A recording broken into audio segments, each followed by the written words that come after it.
HS code के हवाले से एक लेटेस्ट अपडेट है कि कराची टैक्स बार ने एक एफबीआर को लेटर लिखा है जिसमें ये कहा गया है कि अगर कोई टैक्स पेयर केजी के अलावा कोई प्रोडक्ट बेच रहा है तो वो किस तरीके से टैक्स रिटर्न में रिपोर्ट करेगा।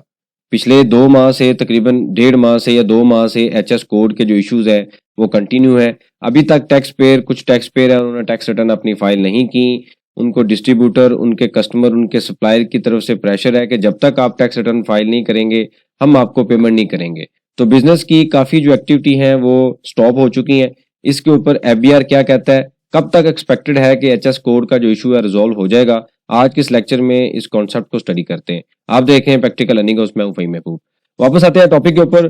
तो एचएस कोड के हवाले से आप सबको पता है कि फरवरी की टैक्स रिटर्न में एफबीआर ने एक हरकत की कि जो एचएस कोड हम टैक्स रिटर्न में पहले 4 डिजिट ले रहे थे, अब इन्होंने कहा कि जो एचएस कोड है वो 8 डिजिट होंगे।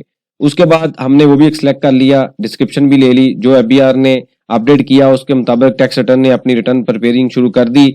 लेकिन बाद में क्या हुआ कि टैक्स रिटर्न के अंदर जो एचएस कोड है वो तमाम के तमाम केजी में आ गए। मतलब ये है केजी में आ रहे हैं। अब एक बंदा है वो एसी बेच रहा है, टीवी बेच रहा है, एलईडी बेच रहा है, तो क्या वो केजी के हिसाब से बेचेगा? अब हमें समझ नहीं आ रही कि क्या वो टैक्स रिटर्न में अपनी सेल रिपोर्ट करेगा या वो स्क्रैप के तरह बेचेगा। स्क्रैप नॉर्मली केजी की तरह बेचा जाता है, केजी में उसकी क्वांटिटी मेजर की जाती है। अब एसी है, टीवी है, रेफ है, इसी तरीके से और भी काफ़ी चीज़ें हैं जो आप पीसीज में बेचते हैं, यूनिट में बेचते हैं, सेट में बेचते हैं, तो उसको किस तरीके से आप केजी में बेचेंगे।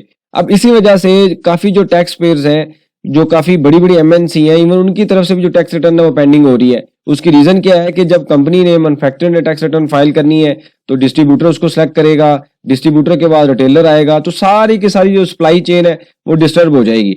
ये जो मैन्युफैक्चरर है इसके पास तो रिसोर्सेज है, किसी न किसी तरह ये मैनेज कर लेगा टैक्स रिटर्न को, लेकिन डिस्ट्रीब्यूटर किस तरीके से मैनेज करेगा, रिटेलर किस तरीके से मैनेज करेगा। तो इसके ऊपर एफबीआर ने एसआरओ जो था वो इशू कर दिया। 55 आई थिंक एसआरओ था, उसको इशू किया गया कि जी अब जो एचएस कोड है वो इस तरीके से काम करेंगे। लेकिन उसके ऊपर हमेशा की तरह होमवर्क नहीं था। पहले डॉक्यूमेंट इशू कर दिया गया एफबीआर का, आपको पता है आईएमएफ इनका बॉस है, उनके मुताबिक जो उन्होंने कहा उसके मुताबिक डॉक्यूमेंट इशू हो गया, चीजें अलाइंड हो गई।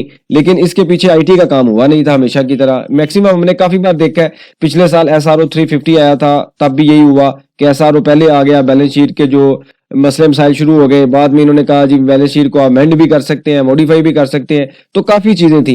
हमेशा की तरह इस बार भी यही हुआ। यहाँ पे एक जो कराची टैक्स बार है उन्होंने एक काफी इश्यूज हाईलाइट किए। उनमें से एक इशू ये है कि अगर इंपोर्ट का जो एचएस कोड है वो यहाँ पे केजी यूज हो रहा है और जो लोकल यूनिट ऑफ मेजरमेंट है ना वो पीसीज में सेल हो रहा है या दर्जन में सेल हो रहा है। इसी तरीके से इंपोर्ट में बॉक्स होता है, लोकल पर पीस सेल हो रहा है, यहाँ पे गैलन है। इंडस्ट्री जब इंपोर्ट कोई चीज होती है तो वहां पे तो बल्क क्वांटिटी होती है, और जो टैक्स पेयर है, रिटेलर है, होलसेलर है, डिस्ट्रीब्यूटर है या इवन मैन्युफैक्चरर भी है अपनी फेयर प्राइस शॉप से, वो तो जो है वो पीसेस की तरह सेल कर रहे होते हैं।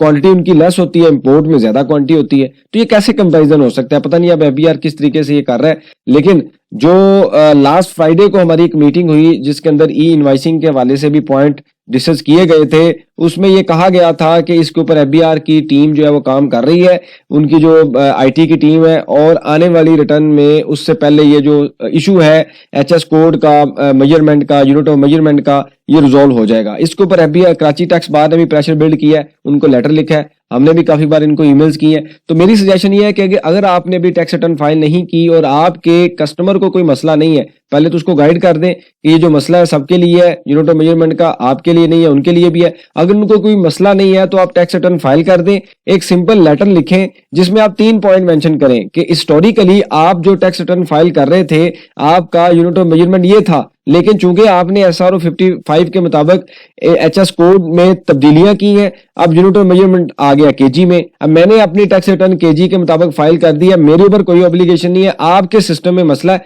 आप इसको रिजॉल्व करें ताकि नेक्स्ट रिटर्न से पहले हम इसको अपडेट कर सकें। ये 3-4 फिक्रे लिख के उनको एक लेटर जो है डिस्पैच भी कर दें, इस्लामाबाद भी भेज दें जो प्राल का मेंबर है, और यहाँ पे भी भेज दें, क्योंकि ये भेजना बड़ा जरूरी होता है। अदरवाइज ये बिल्कुल सुकून से बैठे रहते हैं कि टैक्स पेयर को कोई मसला नहीं आ रहा, सारी चीजें ठीक है। जब तक हम अपने कंसर्न रिकॉर्ड नहीं करवाएंगे, अपना क्लेम इनको नहीं दिखाएंगे, अपना स्टेटमेंट नहीं देंगे, तब तक ये आपको पता है यहाँ पे चीजें उस तरीके से नहीं होती। तो ये बड़ा अच्छा काम किया गया है कि इन्होंने लेटर लिखा है, पहले भी लिखा है, और बाकी जो बार्स हैं उनको भी लिखना चाहिए, हमें भी सबको ईमेल्स करनी चाहिए ताकि एक प्रेशर बिल्ड हो और तमाम जो टैक्स पेयर हैं वो सही तरीके से काम कर सकें जैसे उनको करना चाहिए। आपके पास कोई भी सजेशन हो, क्वेश्चन हो, मेंशन कीजिए, इसके ऊपर हम डिस्कशन करेंगे ताकि जो लर्निंग का प्रोसेस है कंटिन्यू रहे। बहुत शुक्रिया, जज़ाकल्लाह।